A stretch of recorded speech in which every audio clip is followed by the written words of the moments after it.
कुछ वादे सिर्फ शब्द नहीं होते, वो इतिहास बनते हैं।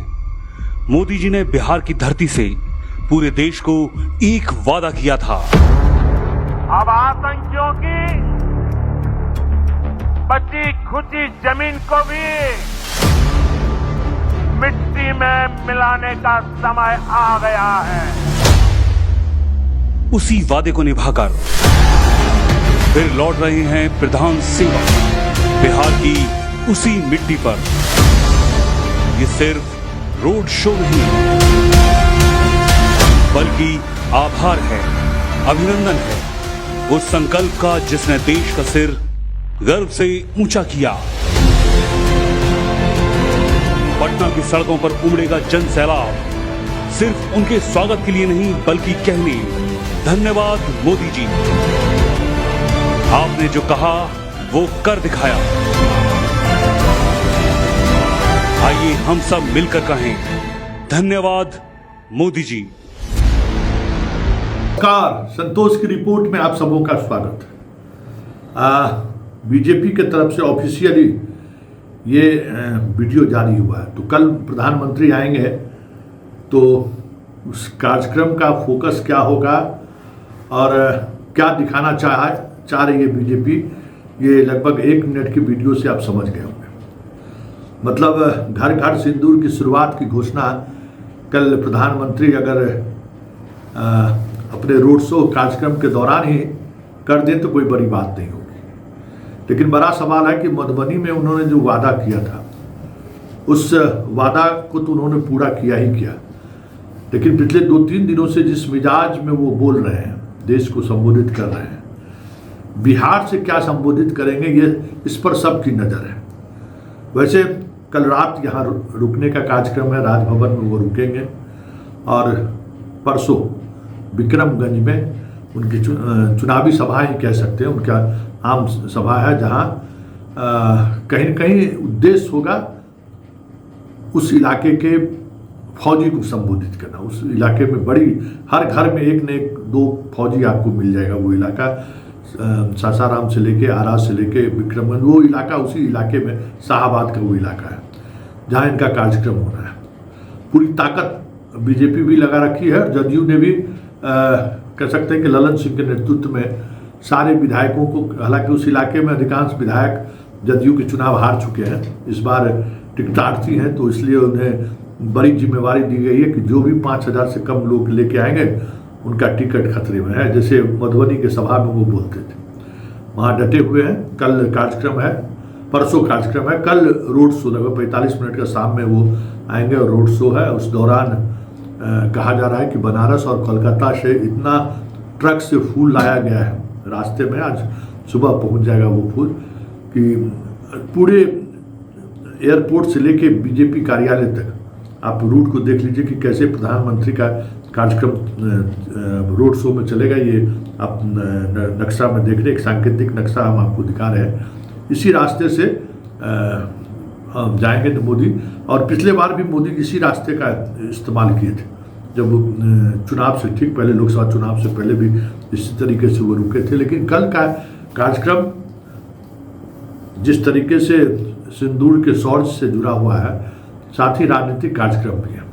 सभी सांसद, सभी विधायक, सभी विधान पार्षद, पार्टी के बड़े नेताओं के साथ बीजेपी दफ्तर में घंटों मंथन होगी। मतलब उद्देश्य साफ है कि 2025 के विधानसभा चुनाव में बिहार को कैसे साधा जाए। देखिए, हमें लगता है कि मोदी की भी आखिरी इच्छा यही होगी। पूरे देश के हर स्टेट पर उन्होंने अपने प्रधानमंत्रित्व काल में अधिकांश स्टेटों पर तो कब्जा कर लिया, लेकिन बंगाल और बिहार आज भी बीजेपी का कोई मुख्यमंत्री नहीं बन पाया। ये टिस मोदी के अंदर है और हमें लगता है कि मोदी चाह रहे हैं कि अपने प्रधानमंत्रित्व काल के अंतिम दौर में ही सही, कम से कम बिहार में अगला मुख्यमंत्री हम कोई बीजेपी को देख सके। इसी तैयारी में मोदी हैं। और एक खास बात इस बिहार दौरे को, या हाल के दिनों में जितने बिहार की यात्राएं हुई है, अमित शाह पूरे सीन से बाहर है। मतलब बिहार का कमान मोदी ने खुद अपने हाथों में ले लिया है। और मोदी के खुद हाथों में लेने का मतलब है कि जो अमित शाह के माध्यम से जो बिहार में पर्दे के पीछे से जो नीतीश को परेशान करने के लिए या नीतीश के खिलाफ जो साजिश होती रही है वो शायद ना हो।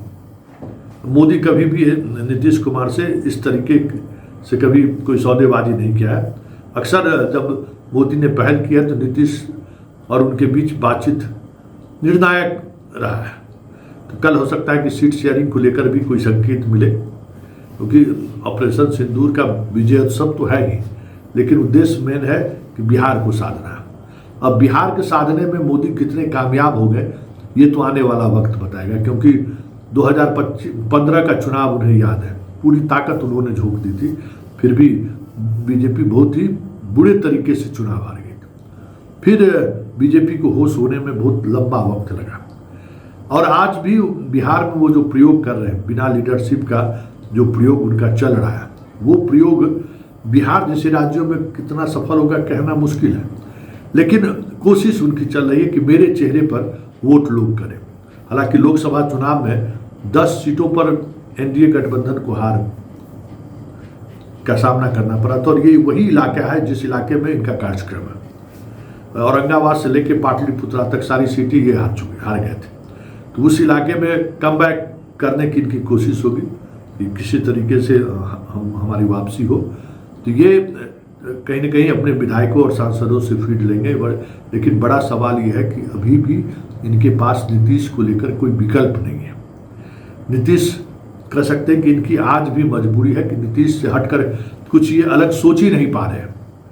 इसलिए जो कुछ भी निर्णय होगा, ये मानिए कि 2025 के नीतीश के नेतृत्व में चुनाव लड़ना है, और नीतीश के नेतृत्व में ही सरकार का गठन होगा। हमें लगता है कि इसका संकेत मोदी जरूर देना चाहेंगे, क्योंकि नीतीश जिस तरीके से सार्वजनिक तौर पर नाराजगी व्यक्त की है, ये भी बहुत बड़ी बात है। नाराजगी जिस अंदाज में उन्होंने व्यक्त किया, नीति आयोग की बैठक में वो नहीं गए, प्रधानमंत्री की बैठक में गए और कुछ मिनट के बाद वहाँ से चल दिए, और जिस अंदाज में वो बाहर निकले उससे लोगों ने एक अलग तरीके का मैसेज उनके बिहार के लोगों में गया है।